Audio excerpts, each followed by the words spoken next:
We're moving on now to fallacies that involve what I've called violations of the rules of rational argumentation. The rules in question are things like being able and willing to reason well, not being willing to lie or distort things simply to win an argument, and so on.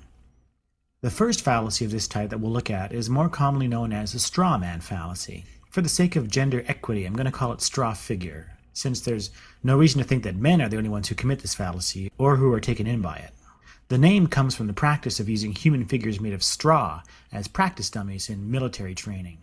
Obviously, it's easier and safer to practice certain combat techniques when your opponent is made of straw. The fallacy works like this. Alice offers an argument to Bob. She wants to convince him of something. Let's say that Alice's argument is really pretty strong, like this boxer. Bob isn't sure he can handle this argument. So instead of trying to refute Alice's actual argument, Bob decides to engage a different argument. He decides to engage this straw figure. What is the straw figure? It's a weaker, distorted version of Alice's original argument. Because it's weaker, Bob is easily able to refute the straw figure argument. The straw figure fallacy is complete when Bob does the dance of joy and claims that he has successfully refuted Alice's original argument. But of course, Bob hasn't refuted the original argument, he's only refuted a distorted misrepresentation of it. This is the straw figure or straw man fallacy. This fallacy is often categorized as a fallacy of relevance because the attacks made on the weak straw figure are irrelevant to judging the actual strengths and weaknesses of the original argument.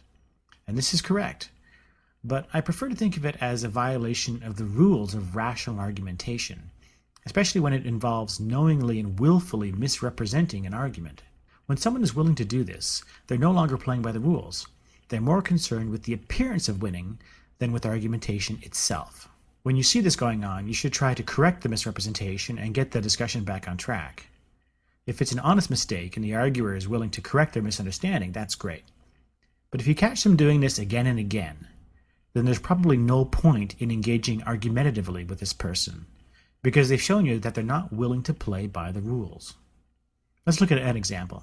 Jennifer has just finished giving her argument against mandatory prayer in public schools. Let's assume that her argument focused on separation of church and state and the First Amendment, and the importance of respecting religious diversity in a multicultural society. Now Bob responds like this. It's clear from your argument that you're really advocating for atheism. Well, we've seen what state-sanctioned atheism does to societies. Look at Russia under Stalin, or China under Mao. Is that what you want for this country? The suppression of religious freedom and the replacement of God by an omnipotent state? It's clear that Bob isn't responding to Jennifer's original argument. He's responding to a distorted misrepresentation of it, a straw figure.